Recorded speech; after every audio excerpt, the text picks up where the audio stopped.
Bab 171 orang ini tidak bisa dibunuh. Wajah Modesa berubah drastis. Dia tidak pernah menyangka taringnya akan patah. Dua taring ini adalah kartu asnya dan jurus pembunuh terkuatnya. Berkat tubuhnya yang lincah dan dua taringnya itulah dia mampu duduk di posisi ke-13 daftar kegelapan. Tapi sekarang taringnya patah. Ini, bagaimana mungkin? Wajah Modesa berubah drastis. Namun sebagai pembunuh profesional, ia memiliki kualitas psikologis yang tinggi dan cepat tenang. Taring yang patah adalah suatu kenyataan, jadi gunakan racunnya untuk membunuh Fang Yu. Alasan mengapa taringnya begitu kuat terutama karena bisa yang ada di dalamnya. Seringkali, ia perlu menggunakan taringnya untuk menyentuh tubuh manusia secara langsung. Selama sedikit saja racun disemprotkan dan terkontaminasi ke sasaran, racun tersebut akan menembus jauh ke dalam pori-pori kulit, yang menyebabkan sasaran mati seketika. Saat Modesa memikirkan ini, racun menyembur keluar dari bagian taringnya yang patah. Racun itu mendarat di leher Fang Yu. Kesuksesan. Modesa tampak bangga, mendesis. Racun itu menyentuh kulit Fang Yu, menimbulkan suara cairan menguap. Gumpalan kabut putih mengepul. Fang Yu masih berdiri di sana, menggaruk lehernya dengan tangannya. Sedikit gatal. Pada saat ini, dia telah selesai makan hotdog dan satu tangannya bebas. Dia berbalik dan menatap Modesa yang ketakutan dan linglung di depannya. Dia sedikit mengernyit dan bertanya, "Hanya itu?" Aku. Modesa terdiam. Dia berusaha sekuat tenaga namun tidak berhasil menyakiti Fang Yu. Sebagai orang ke-13 dalam daftar gelap, dia telah membunuh banyak target sulit. Tetapi dia belum pernah menghadapi target yang menakutkan seperti Fang Yu. Benar-benar kebal terhadap pedang dan senjata api. Membunuhnya. Bagaimana itu mungkin? Keterkejutan Modesa perlahan berubah menjadi ketakutan. Dia tidak ingin mati di sini, dia tidak bisa mati di sini. Sekarang dia sangat menyesalinya. Dia seharusnya tidak datang untuk menimbulkan masalah pada Fang Yu. Niat awalnya adalah untuk membunuh Fang Yu yang telah memprovokasi seluruh daftar gelap. Saat itu, jika dia kembali memposting di web gelap, dia pasti akan menerima perhatian dan dukungan besar, yang akan membuatnya naik beberapa peringkat dalam daftar gelap. Tetapi dia tidak pernah menyangka Fang Yu akan sekuat itu. Rambut Modesa berdiri dan dia menendang-nendangkan kakinya, mencoba bergegas keluar pintu. Fang Yu tiba-tiba mengangkat telapak tangan kirinya dan menebas Modesa di bagian belakang leher. Retakan. Terdengar suara renyah tulang patah. Modesa, dengan mata terbelalak, ketakutan Mang untuk menanganinya nanti, kata Fang Yu. Setelah menangani tubuh Modesa, matanya penuh kegembiraan. Fang Yu menghilang selama lebih dari setengah bulan, dan dia melalui telepon. Kami benar-benar khawatir padamu. Wang Yan melirik Fang Yu dan berkata dengan sedikit bertanya, Xiao Yu, kemana kamu pergi? Kenapa pakaianmu berantakan seperti ini? Saat Anda pergi hiking, benjolan dan memar tidak dapat dihindari, kata Fang Yu. Wang Yan tidak bertanya lagi. Karena telah mengenal Fang Yu begitu lama, dia tahu bahwa tingkat kedewasaan Fang Yu sama sekali tidak sesuai dengan usianya. Kemana Fang Yu pergi selama 3 minggu dia menghilang adalah urusan pribadi Fang Yu, dan dia tidak perlu bertanya terlalu banyak. Asal Fang Yu aman dan sehat, itu sudah cukup. Fang Yu berjalan ke meja makan dan melihat meja penuh makanan, matanya berbinar. Masih banyak nasi di penanak nasi, kata Wang Yan. Fang Yu tidak ragu-ragu dan mengambil mangkuk dan sumpit untuk mengambil nasi. Sorenya, Fang Yu mandi, berganti pakaian, dan berbaring di tempat tidur. Memikirkan Modesa yang baru saja datang ke pintunya, dia sedikit mengernyit.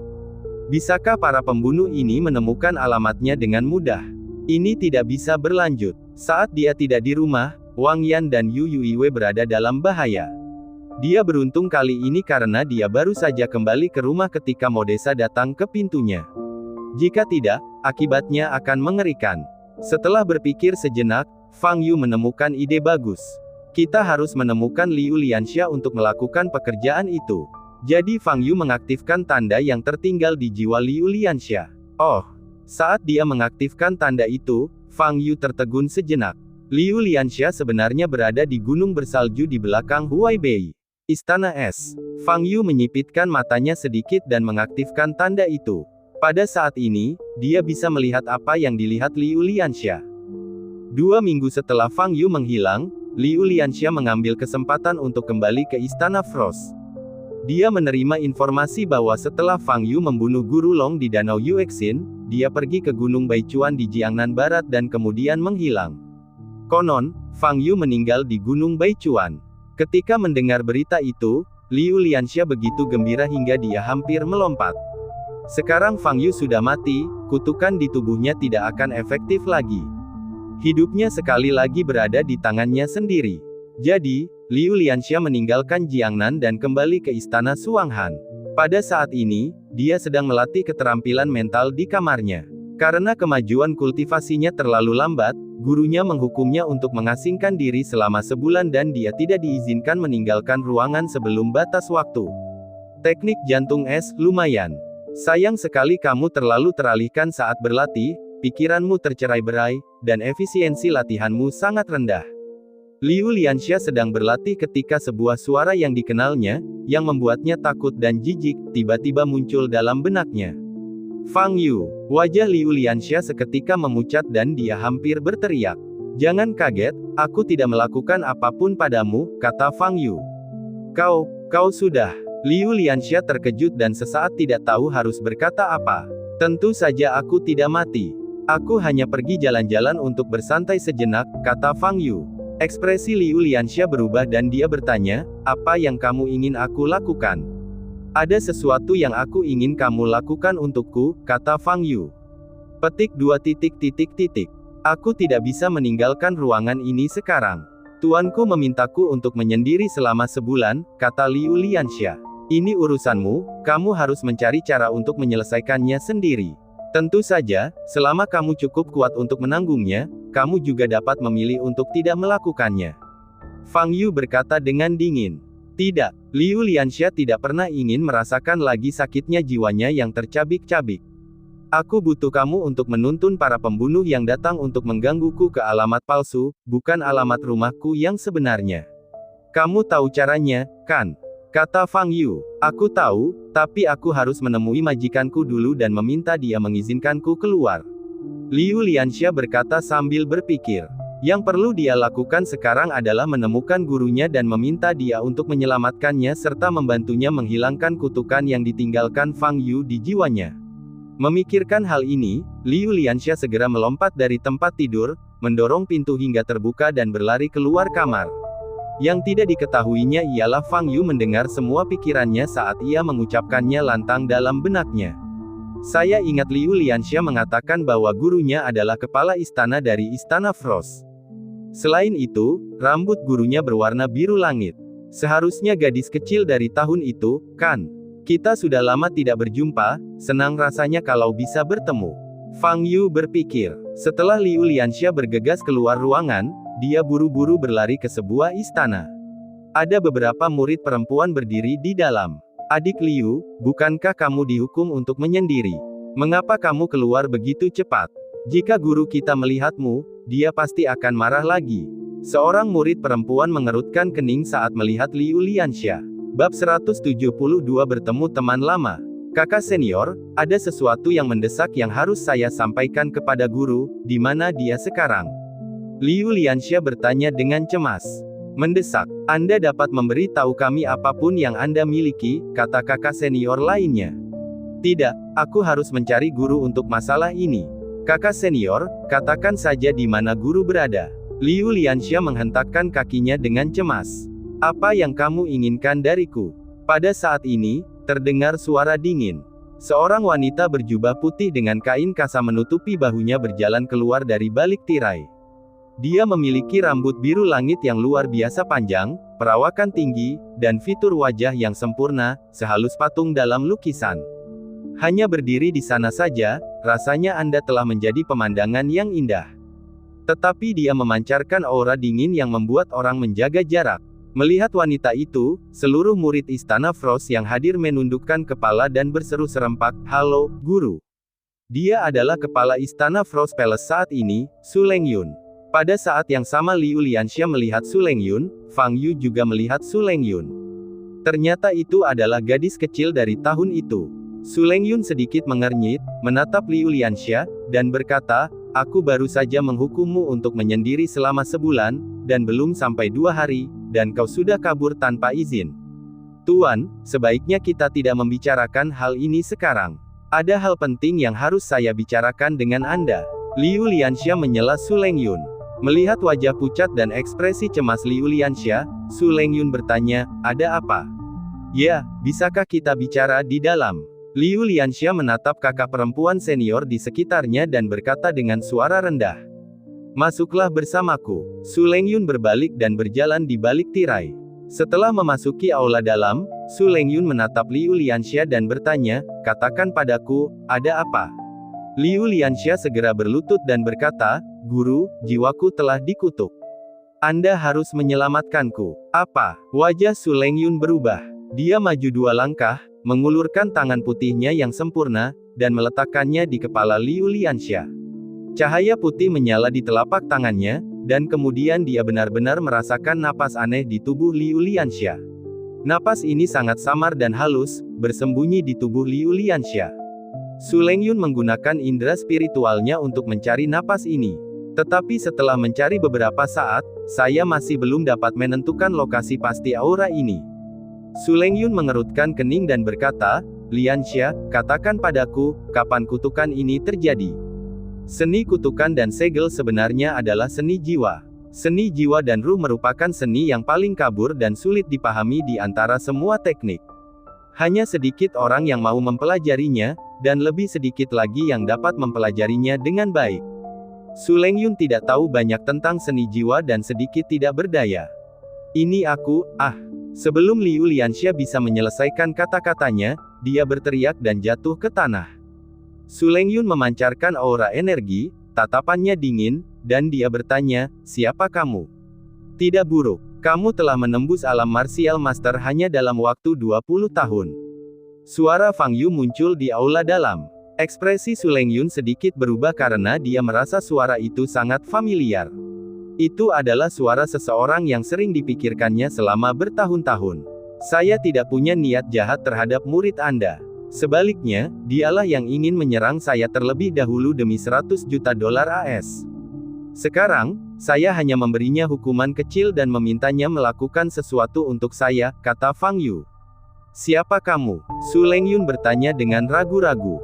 Fang Yu tidak menjawab pertanyaan ini, tetapi berkata kepada Liu Lianxia, ingatlah untuk melakukan apa yang aku perintahkan.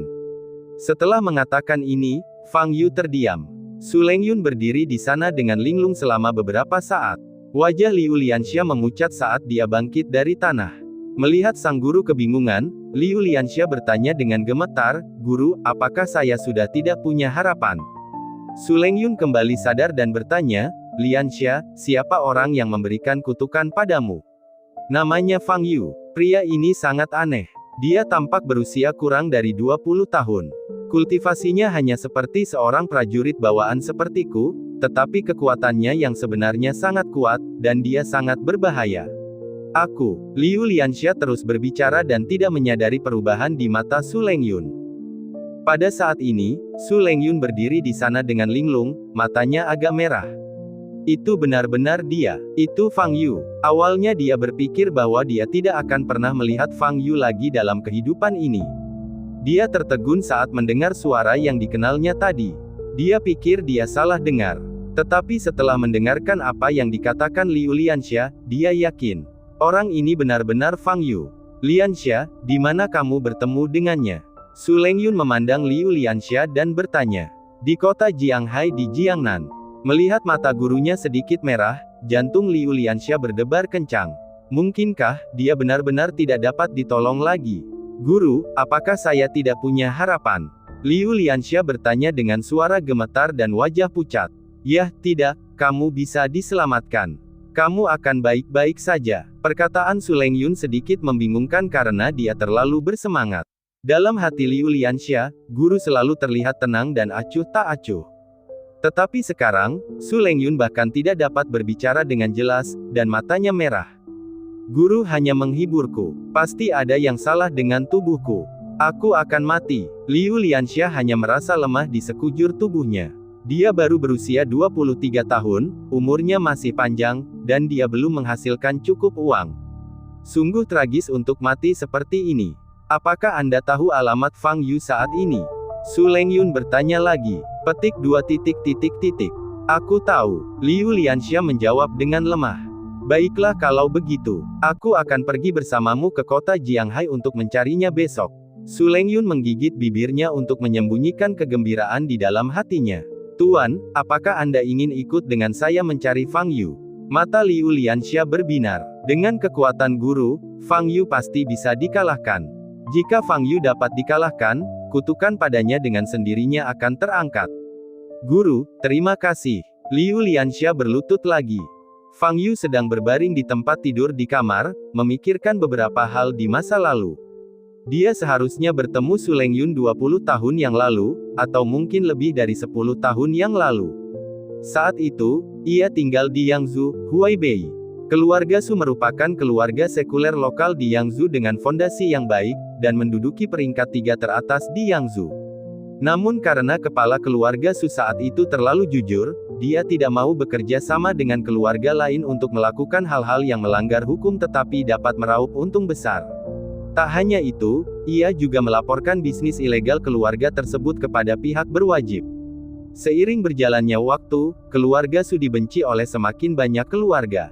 Jadi, beberapa keluarga bangsawan bersatu, menghabiskan sejumlah besar uang untuk menyewa lebih dari selusin pembunuh, menyerbu keluarga Su, dan membunuh semua orang yang mereka lihat. Fang Yu kebetulan sedang keluar untuk mencari camilan tengah malam itu. Ketika dia melewati gerbang rumah keluarga Su, dia memperhatikan apa yang terjadi di dalam. Dia tidak ingin ikut campur dalam urusan orang lain, tetapi suara seorang gadis menangis menarik perhatiannya. Dia berbalik dan melihat seorang gadis kecil berusia sekitar 6 atau 7 tahun duduk di tanah di halaman rumah besar itu. Rambut gadis kecil itu berwarna biru langit, yang terlihat sangat unik.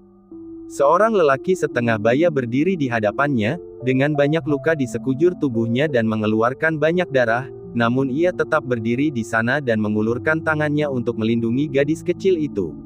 Kamu boleh membunuhku, tapi bisakah kamu membiarkan anakku pergi? Kepala keluarga Su meraung dengan mata merah. Maafkan saya, Tuan Su, instruksi yang kami terima adalah untuk menghancurkan seluruh keluarga Su Anda. Pembunuh itu tersenyum dingin, mengangkat pedangnya dan menebas gadis kecil itu. Kepala keluarga Su bergegas maju dengan seluruh kekuatannya dan menggunakan punggungnya untuk menangkis pedang gadis kecil itu.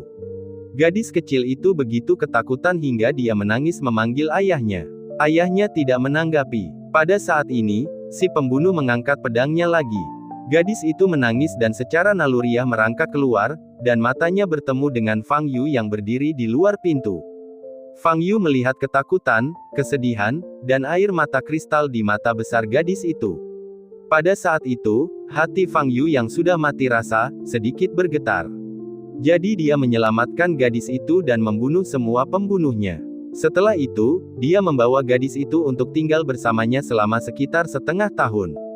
Setengah tahun kemudian, karena konstitusi serba yin gadis itu sangat cocok untuk berlatih Bingxin Jue dari Istana Beku, Fang Yu mengirim gadis itu ke Istana Beku dan kemudian meninggalkan Huaibei. Kali berikutnya aku melihat gadis itu adalah hari ini. Gadis ini adalah Su Lengyun, kepala Istana Frost Palace saat ini. Waktu berlalu begitu cepat. Dalam ingatanku, dia masih anak kecil yang suka permen. Fang Yu berpikir dalam hati. Keesokan paginya, Fang Yu keluar dari gerbang komunitas dan bertemu dua pria berpakaian preman. Tuan Fang, kami telah lama menunggu. Bab 173 Keterampilan Fisik Aneh. Dilihat dari temperamen kedua pria ini, jelaslah mereka adalah prajurit. Fang Yu memandang mereka dan tiba-tiba teringat sesuatu. Apakah Xia He Guang memintamu untuk datang menemuiku? Fang Yu bertanya. Melihat Fang Yu memanggil Marsekal dengan namanya, wajah kedua pria itu sedikit berubah, dan mereka sedikit tidak puas, tetapi mereka tidak mengatakannya dengan lantang. Mereka semua tahu betapa Marsekal menghargai Fang Yu. Ya, jawab salah satu dari mereka. Hari apa hari ini? Fang Yu bertanya lagi. Hari ini tanggal 4 Mei Tuan Fang, jawab pria itu. Tanggal 4 Mei, lalu bukankah itu sangat dekat dengan kompetisi distrik militer? Fang Yu menepuk kepalanya dan berkata, kapan kompetisi akan diadakan? Kompetisi tahun ini akan diadakan pada tanggal 12. Pria itu berhenti sejenak dan berkata, Tuan Fang, Anda telah menghilang selama 3 minggu. Marsekal meminta kami untuk mencari Anda di seluruh Jiangnan dan bahkan seluruh Tiongkok, tetapi kami tidak dapat menemukan Anda. Maaf, saya pergi mendaki gunung selama periode ini, kata Fang Yu. Kedua lelaki itu saling berpandangan dengan pandangan jengkel. Kompetisi distrik militer adalah acara yang sangat penting, tetapi Fang Yu benar-benar pergi mendaki gunung di saat yang paling kritis. Tahukah dia apa arti hasil kompetisi ini? Itu hanya candaan. Ayo pergi. Aku akan pergi ke daerah militer bersamamu, kata Fang Yu. Kompleks militer. Xia Heguang duduk di kursi berlengan di halaman, minum teh dengan wajah sedih. Dia telah memilih pemain untuk kompetisi ini 3 minggu lalu, tetapi Fang Yu tidak ada. Kompetisi akan segera dimulai, dan Xia Heguang tidak tahu kapan Fang Yu akan dapat kembali. Oleh karena itu, ia harus memilih anggota tim lain dan membiarkan Huang Xiaolong menjadi kapten sementara. Terlebih lagi, karena hilangnya Fang Yu, dia hanya bisa membiarkan kelompok pemain ini meningkatkan intensitas latihan sesuai dengan rencana latihan sebelumnya. Namun dampak dari pelatihan tersebut sangat umum. Ia menerima informasi bahwa dalam perlombaan ini, ada daerah militer lain yang mengirimkan minimal 2 orang anggota tim super elit, yakni mereka yang sudah mencapai tingkat Grandmaster atau lebih tinggi dalam bela diri. Juara sebelumnya, daerah militer Beijing, mengirimkan 4 anggota tim super elit, salah satunya dikenal sebagai Raja Militer Generasi Baru dan juga merupakan orang nomor 1 di daftar militer Tiongkok saat ini, Xiao Chen. Di daerah militer Jiangnan, jika Fang Yu tidak kembali, maka Huang Xiaolong akan menjadi satu-satunya anggota elit super. Dilihat dari kekuatannya, daerah militer Jiangnan masa ini jelas yang terlemah. Pada sesi terakhir, daerah militer Jiangnan berhasil menduduki posisi kelima, tetapi kali ini mungkin akan berada di posisi terbawah. Distrik militer di bagian bawah tidak hanya akan ditertawakan, tetapi yang lebih penting lagi, tidak akan menerima hadiah apapun. Kompetisi akan dimulai seminggu lagi, dan Xia Heguang tidak dapat menemukan kandidat yang cocok untuk menggantikan Fang Yu. Tidak ada orang lain di Jiangnan yang semuda dan sekuat Fang Yu. Oh, Xia Heguang mendesah. Kakek, mengapa kau mendesah lagi? Pada saat ini, Xia Weiyu berjalan keluar rumah. Fang Yu itu meninggalkan medan perang. Kita bisa menjebaknya atas kejahatannya. Saat dia muncul, kita akan menangkapnya dan memasukkannya ke penjara. Xia Weiyu berkata dengan kejam. Tetapi meskipun dia tampak marah di permukaan, dia sebenarnya senang di dalam. Hilangnya Fang Yu adalah berita baik baginya. Karena, selama Fang Yu menghilang, orang yang memimpin tim kali ini hanya Huang Xiaolong. Saudara Xiaolong akan berpartisipasi dalam kompetisi sebagai kapten. Jika dia bisa mendapatkan peringkat yang bagus, dia pasti bisa naik 1 tingkat. Jika dia bisa dipromosikan menjadi jenderal, aku bisa bersamanya secara sah, pikir Xia Weiyu dalam hati. Pada saat itu, terdengar suara mesin mobil dari luar halaman. Setelah beberapa saat, terdengar suara langkah kaki. Fang Yu dan kedua pria itu masuk. Marsekal, Tuan Fang sudah kembali. Kedua pria itu membungkuk hormat kepada Xia Heguang dan kemudian berjalan keluar. Saat dia melihat Fang Yu, mata Xia Heguang berbinar, sementara wajah Xia Weiyu berubah drastis. Tuan Fang, Anda akhirnya kembali. Xia Heguang berdiri dengan kegembiraan di matanya. Maaf, aku sedang sibuk dengan hal lain akhir-akhir ini dan melupakanmu sejenak. Fang Yu menggaruk kepalanya dan berkata. Fang Yu bukanlah orang yang mengingkari janjinya. Karena dia telah berjanji pada Xia Heguang untuk berjuang atas nama daerah militer Jiangnan, dia tentu tidak akan menarik kembali kata-katanya. Tidak apa-apa, asal kamu kembali. Xia Heguang berkata dengan tatapan tegas. Berita bahwa Fang Yu membunuh Guru Long dengan 1 pukulan di Danau Yuexin menyebar ke seluruh Tiongkok.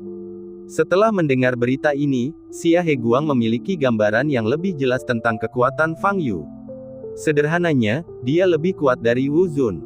Selama Fang Yu ada di sana, dia yakin bisa mendapatkan hasil 3 teratas dalam kompetisi ini. Fang Yu, apa kau pikir kau bisa meminta maaf begitu saja? Apa kau tahu berapa banyak waktu kita yang telah kau sia-siakan?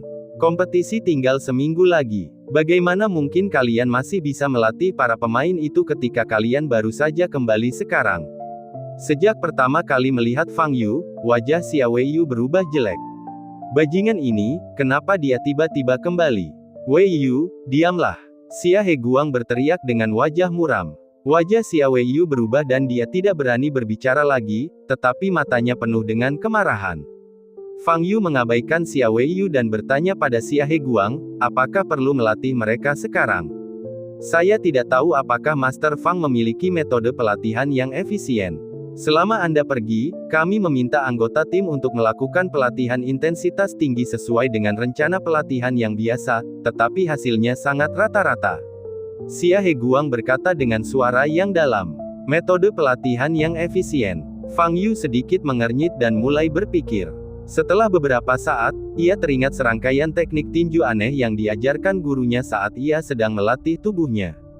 Fang Yu tersenyum dan berkata, saya memang memiliki keterampilan fisik yang cukup bagus, tetapi saya tidak tahu apakah para pemain ini bersedia melatihnya. Xia Heguang berkata dengan ekspresi serius, kompetisi ini menyangkut reputasi seluruh daerah militer Jiangnan. Semua orang harus berjuang sekuat tenaga. Sama sekali tidak mungkin ada yang mengada-ada. Baiklah, ambilkan aku selembar kertas putih dan kuas, kata Fang Yu. Kertas putih, kuas. Apa yang akan dilakukan Fang Yu? Bukankah kita seharusnya melatih anggota tim dalam keterampilan fisik?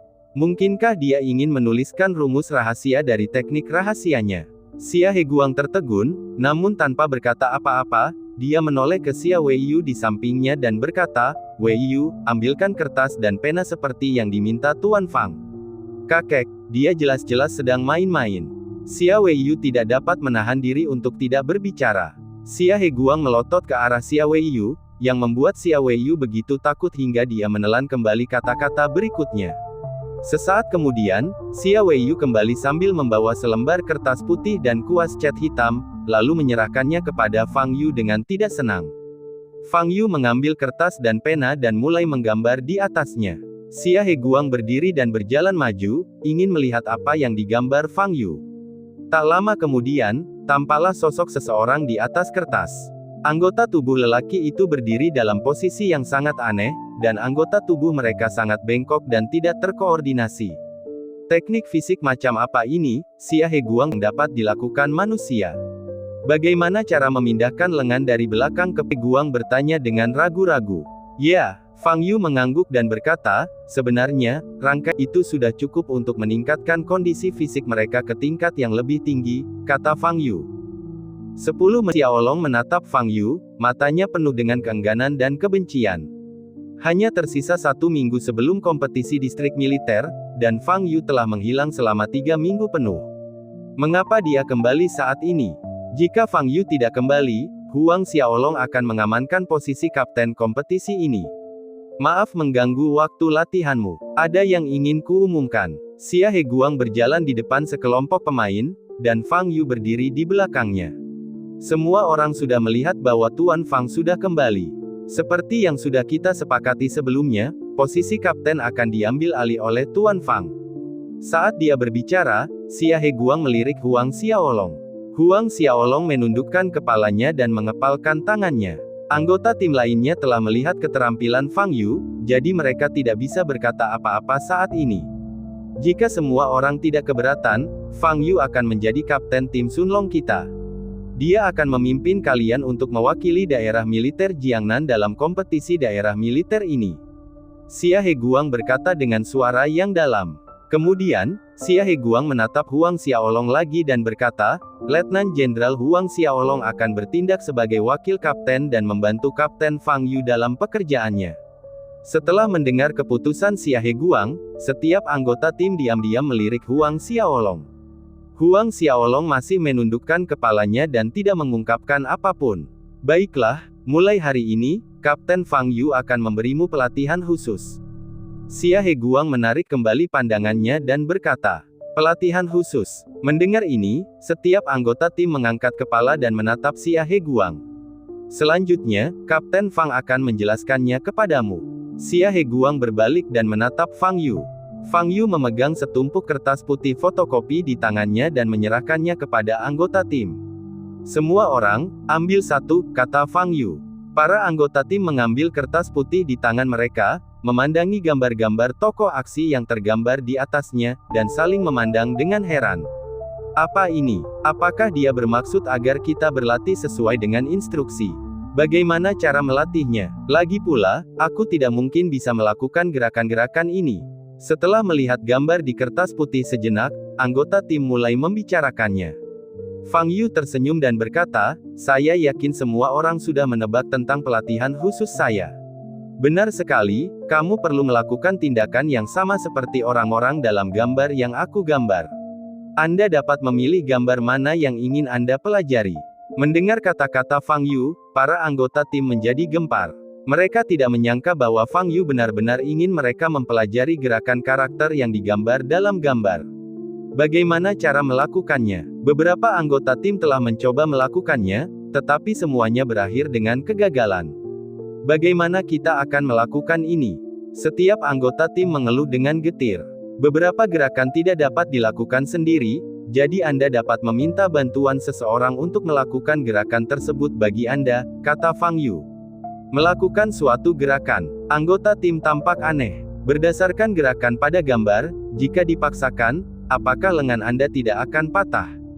Huang Xiaolong melempar kertas putih itu ke tanah, menatap Fang Yu dengan tajam, dan berkata, "Kapten Fang, jangan bicara tentang apakah kita bisa melakukan tindakan ini. Bahkan jika kita bisa melakukannya, apa yang bisa kita lakukan? Kami akan berpartisipasi dalam kompetisi distrik militer. Kami berkompetisi dalam keterampilan bertarung, bukan dalam senam." Perkataan Huang Xiaolong didukung oleh sebagian besar anggota tim yang hadir. Memang, belum lagi betapa sulitnya gerakan-gerakan ini dilakukan, apa gunanya kalaupun dilakukan? Apakah ini akan memungkinkan mereka berlari lebih cepat dan dengan tenaga lebih besar? Jika efek-efek ini tidak ada, lalu apa gunanya berlatih gerakan-gerakan ini? Kapten Fang, saya tahu Anda sangat berkuasa dan sombong. Namun, mohon hormati juga kami para anggota tim. Alasan kami datang ke sini dan berlatih keras setiap hari adalah demi kehormatan daerah militer Jiangnan, bukan untuk membiarkan Anda mempermainkan kami. Huang Xiaolong berkata dengan suara yang dalam. Perkataannya penuh dengan bualan, membuat suasana di tempat kejadian menjadi jauh lebih dingin. Xia Heguang berdiri di samping, menyipitkan matanya sedikit, dan tidak mengatakan apapun.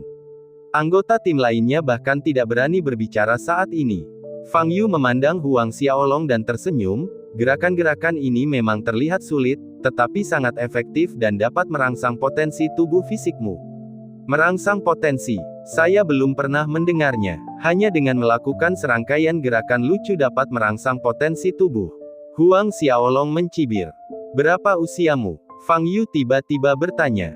Huang Xiaolong tertegun dan menjawab, 27. Benar sekali, kamu baru berusia 27 tahun, dan masih banyak hal yang belum kamu ketahui. Anak muda, kamu seharusnya lebih rendah hati, kata Fang Yu. Ekspresi wajah Huang Xiaolong membeku, lalu amarah membara di dadanya. Seorang siswa sekolah menengah yang berusia kurang dari 20 tahun mengajarinya cara berperilaku. Ini sungguh ejekan dan provokasi. Anggota tim lainnya juga memiliki ekspresi aneh di wajah mereka. Tetapi Fang Yu berbicara dari hatinya. Dia telah hidup selama 5.000 tahun dan mengetahui banyak hal, tetapi juga banyak hal yang tidak diketahuinya. Kapasitas otak manusia selalu terbatas, tetapi alam semesta tidak terbatas. Oleh karena itu, Fang Yu tidak hanya mengatakan hal ini kepada orang lain, tetapi juga kepada dirinya sendiri, mengatakan bahwa seseorang harus rendah hati. Ribuan tahun yang lalu, ketika gurunya pertama kali mengajarkannya keterampilan fisik ini, reaksi Fang Yu mirip dengan anggota tim ini. Namun kemudian, setelah ia benar-benar mampu melakukan gerakan-gerakan ini, Fang Yu menemukan fungsinya. Dapat merangsang potensi tubuh secara maksimal. Tentu saja, untuk mencapai ini, Anda perlu menyelesaikan lebih dari 30 set gerakan dan mempertahankan kebiasaan latihan untuk waktu yang lama. Fakta bahwa Fang Yu memiliki tubuh abadi saat ini tidak dapat dipisahkan dari fondasi yang ia letakkan saat ia mempraktikkan rangkaian keterampilan fisik ini. Kapten Fang, semudah yang kau katakan, kau bisa mencoba melakukan gerakan-gerakan dalam gambar itu sendiri. Jika kau bisa melakukannya, tentu saja kami tidak keberatan. Huang Xiaolong berkata dengan wajah muram. Saya yang melakukannya. Mengapa saya harus melakukannya? Saya yang melatih Anda sekarang, bukan Anda yang melatih saya. Fang Yu tersenyum tipis dan berkata, ini perintahku sebagai kapten. Kau harus melakukannya meskipun kau tidak mau. Wajah semua pemain yang hadir berubah. Tugas seorang prajurit adalah mematuhi perintah. Fang Yu sekarang adalah kapten mereka, jadi tentu saja mereka tidak bisa melanggar perintah. Huang Xiaolong menggertakkan giginya dan mengepalkan tangannya. Posisi kapten pada awalnya adalah miliknya. Sialan kau Fang Yu. Suatu hari nanti aku akan mengambil semuanya kembali. Itu saja. Cari cara untuk melakukan serangkaian tindakan di atas kertas. Aku akan datang untuk memeriksanya besok sore. Mereka yang tidak dapat melakukannya akan dikeluarkan dari tim. Fang Yu berkata dengan ringan. Setelah mendengar kata-kata Fang Yu, wajah anggota tim berubah lagi. Mereka telah berlatih selama hampir sebulan, dan mereka akan dipecat hanya karena mereka tidak dapat melakukan gerakan aneh di atas kertas. Bukankah ini terlalu tidak masuk akal? Semua anggota tim memandang Xia Heguang yang berdiri di samping. Xia Heguang adalah panglima tertinggi daerah militer Jiangnan, dan keputusan akhir masih ada di tangannya. Namun Xia Heguang memiliki ekspresi kosong di wajahnya dan tidak mengatakan apapun. Ayo pergi. Fang Yu berbalik, melirik Xia Heguang, dan berjalan keluar. Xia Heguang menatap tajam ke arah anggota tim yang tampak marah, lalu pergi juga. Setelah Fang Yu dan Xia Heguang pergi, suara ratapan dan umpatan terdengar di tempat latihan. Fang Yu ini hanya main-main, apa yang harus kita lakukan? Jika aku tidak bisa melakukannya, aku akan dipecat. Aku sudah berlatih keras selama 3 minggu, dan sekarang aku akan dipecat hanya karena aku tidak bisa melakukan gerakan bodoh ini. Aku tidak akan melakukannya lagi. Aku akan datang untuk memeriksanya besok dan aku tidak akan melakukannya. Aku akan melihat apa yang bisa dia lakukan padaku. Para anggota tim menjadi semakin marah saat mereka berbicara, dan beberapa bahkan mulai mengutuk Fang Yu. Pada saat ini, seorang anggota tim berkata, baiklah, karena kita tidak bisa melakukan gerakan ini, sebaiknya kita tidak melakukannya besok. Aku tidak percaya Fang Yu benar-benar berani mengeluarkan kita semua. Ya, kami sudah berlatih selama 3 minggu. Kalau sekarang kami mencari anggota tim baru, bagaimana kami bisa mengimbangi kemajuannya? Dia tidak akan pernah memecat kami. Anggota tim lainnya menimpali. Sekalipun dia ingin memecatnya, Marsekal tidak akan setuju. Kata seorang anggota tim. Setelah beberapa kata, sebagian besar anggota tim mencapai konsensus. Tidak melakukannya lagi. Tetapi saat ini, Huang Xiaolong masih ragu untuk mengungkapkan pendapatnya. Kakak Long, kau mungkin tidak akan melakukannya, kan? Kita bahkan bisa memanfaatkan kesempatan ini untuk menyingkirkan Fang Yu dari panggung. Beberapa anggota tim maju dan berkata. Huang Xiaolong tampak muram saat melihat ke arah sekelompok pemain dan berkata, apakah kalian mencoba untuk tidak mematuhi perintah militer dengan melakukan ini? Tidakkah kalian mendengar Panglima tertinggi mengatakan bahwa kita harus mematuhi perintah Fang Yu sepenuhnya? Wajah anggota tim berubah. Kita tidak hanya harus melakukan tindakan ini, tetapi juga melakukannya dengan baik. Jika tidak, Anda akan dipecat. Huang Xiaolong berkata dengan dingin, mengambil kertas putih di tanah, dan mulai mencoba melakukannya. Para anggota tim memandang Huang Xiaolong dengan kebingungan di wajah mereka. Apa yang terjadi dengan saudara Long? Bukankah dia paling tidak menyukai Fang Yu? Bab 175 Rencana Dingran. Huang Xiaolong merasa amat kesal. Tentu saja dia tidak ingin melakukan apa yang diinginkan Fang Yu. Akan tetapi, sebelum Xia Heguang pergi, dia menatapnya. Tatapan itu penuh peringatan. Xia Heguang memperingatkannya untuk tidak mencoba melawan Fang Yu lagi. Huang Xiaolong telah mengikuti Xia Heguang selama bertahun-tahun, dan dia tahu bahwa temperamen Xia Heguang tidak selembut kelihatannya. Jika dia benar-benar membuat Xia Heguang marah, masa depannya akan hancur. Jadi, tentu saja dia tidak bisa menerima usulan kelompok pemain ini. Melakukan hal itu tentu akan membuat Fang Yu jijik, tetapi konsekuensinya akan serius.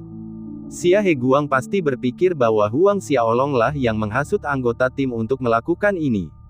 Kejahatan tidak mematuhi perintah militer akan menjadi pukulan telak bagi masa depan prajurit manapun. Huang Xiaolong sangat ambisius dan ingin naik tangga karir, jadi dia tidak boleh membuat kesalahan seperti itu. Oleh karena itu, meskipun dia merasa sangat dirugikan, dia harus mematuhi perintah. Kalian semua, berlatihlah. Huang Xiaolong berteriak dengan marah ketika dia melihat anggota tim berdiri di sana dalam keadaan linglung. Melihat Huang Xiaolong marah, anggota tim tidak berani mengatakan apa-apa lagi. Mereka harus mengambil buku putih dan memulai pelatihan. Xia Heguang berjalan di samping Fang Yu. Setelah terdiam beberapa saat, dia berkata, "Kapten Fang, menurutmu, apakah aku tidak boleh melakukan ini?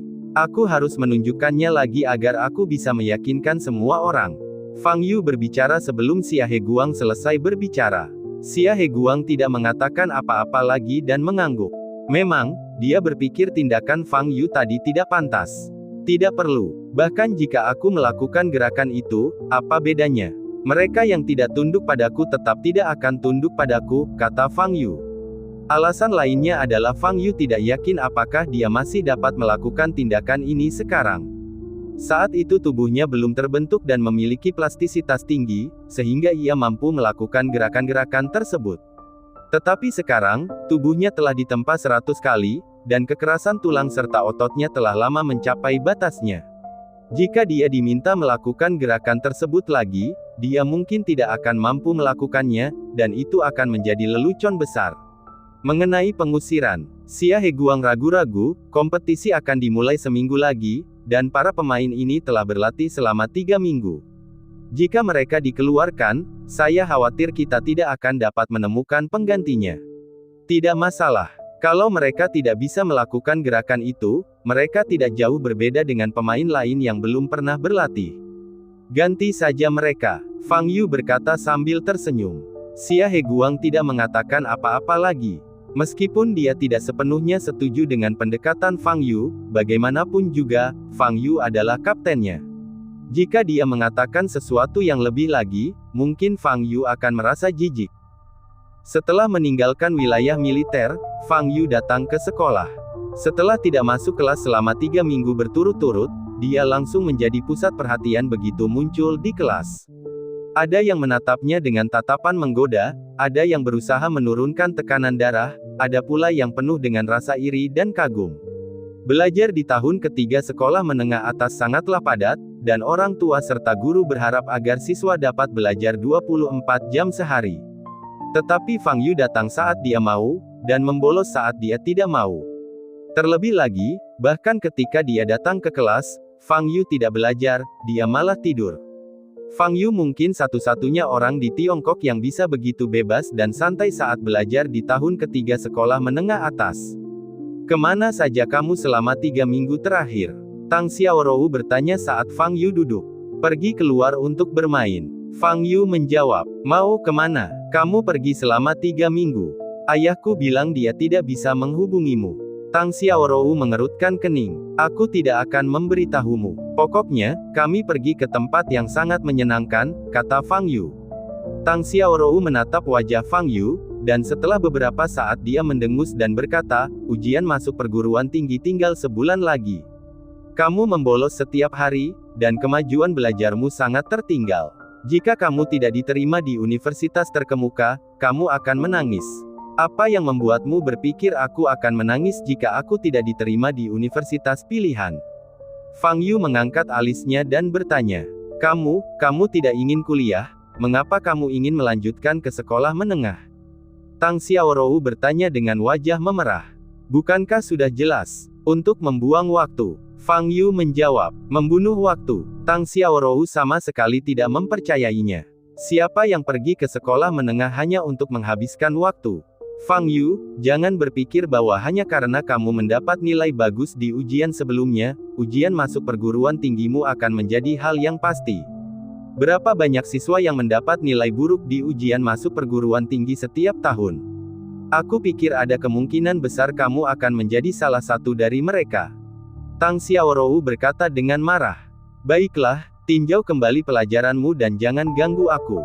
Fang Yu melambaikan tangannya dan berkata, "Anda." Tang Xiaorou sangat marah hingga wajahnya menjadi pucat. Dia ingin mengumpat tetapi tidak berani, jadi dia memalingkan kepalanya. Dia jelas melakukan ini demi kebaikan Fang Yu, mengingatkannya untuk mengulas. Tetapi Fang Yu malah mengatakan dia menyebalkan. Jangan pernah peduli lagi pada bajingan yang tidak tahu terima kasih ini. Ada kelas bahasa Inggris di pagi hari, yang juga merupakan kelas favorit bagi banyak anak laki-laki di kelas. Berkat kelas ini, mereka akan bisa bertemu dengan Dewi Dingran. Bel kelas berbunyi. Dingran berjalan memasuki kelas dengan ekspresi lesu di wajahnya. Dia berjalan ke podium, melirik kursi di bawah, dan melihat Fang Yu tertidur di atas meja. Matanya yang tadinya sayu, langsung berbinar. Fang Yu kembali. Dia terselamatkan. Dingran menahan kegembiraannya dan menyelesaikan kelas bahasa Inggris. Ketika jam pulang kelas selesai, Dingran ingin mencari Fang Yu. Tetapi ketika dia melihat begitu banyak siswa di kelas, dia mengurungkan niatnya. Tidak usah terburu-buru, aku akan menemuinya siang nanti. Setelah sekolah pada siang hari, Fang Yu keluar dari kelas dan bersiap untuk pergi ke kafetaria. Namun begitu dia keluar dari pintu belakang, dia bertemu dengan Dingran yang mengenakan seragam. Mahasiswa Fang Yu, aku sudah lama menunggumu di sini. Dingran berkata sambil tersenyum. Fang Yu sedikit mengernyit dan berkata, ada apa?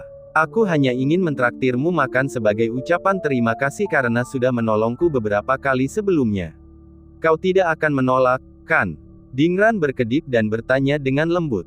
Fang Yu tahu bahwa Dingran pasti memiliki sesuatu untuk diminta, tetapi Fang Yu memang telah membantu Dingran 2 atau 3 kali dan belum menerima imbalan apapun. Semakin Anda tidak ingin berhubungan dengan seseorang, semakin Anda harus mencari tahu hal ini. Anda akan rugi jika tidak menyantap hidangan ini.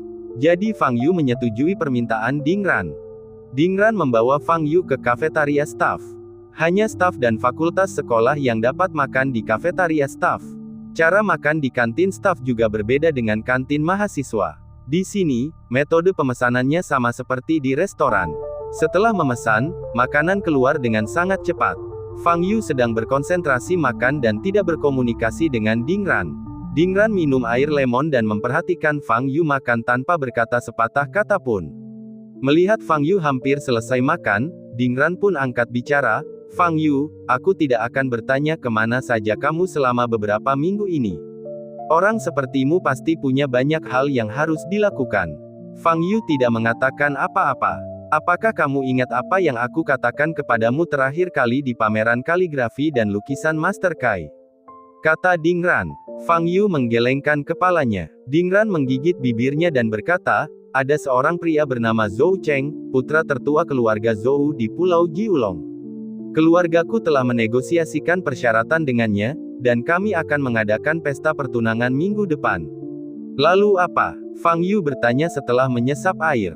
Aku ingin meminta bantuanmu. Berpura-puralah menjadi pacarku dan pergi bersamaku menemui Zhou Cheng agar dia benar-benar menyerah. Kata Dingran. Ngomong-ngomong, baru saja menghajarnya, kan? Fang Yu berkata sambil tersenyum. Senang sekali jika kamu bersedia melakukan ini untukku. Kata Dingran sambil menggigit bibir merahnya ringan. Fang Yu mengambil tisu, menyeka mulutnya, dan berkata, maaf, sudah kubilang aku tidak akan membantumu. Wajah Dingran sedikit berubah, matanya memerah, dan dia berkata, Fang Yu, bisakah kamu membantuku sekali saja? Aku benar-benar tidak punya cara lain. Aku sudah memberimu solusi. Jika kamu tidak ingin pergi ke daerah pegunungan terpencil untuk mengajar, maka tidak ada yang bisa kulakukan, kata Fang Yu. Fang Yu, kamu sangat kuat, kamu pasti tidak akan takut dengan kekuatan Zhou Cheng, dan kamu tidak perlu mengeluarkan terlalu banyak tenaga. Bagimu, ini adalah hal kecil yang mudah dilakukan. Tetapi bagi saya, ini akan memengaruhi seluruh hidup saya. Dingran berkata dengan wajah pucat dan sedikit gembira. Fang Yu berkata tanpa ekspresi, betapapun kuatnya aku, tidak ada alasan bagiku untuk membantumu, kan? Ini adalah kebenaran yang sangat sederhana. Kenapa, kata Dingran dengan wajah pucat, apa yang kau inginkan?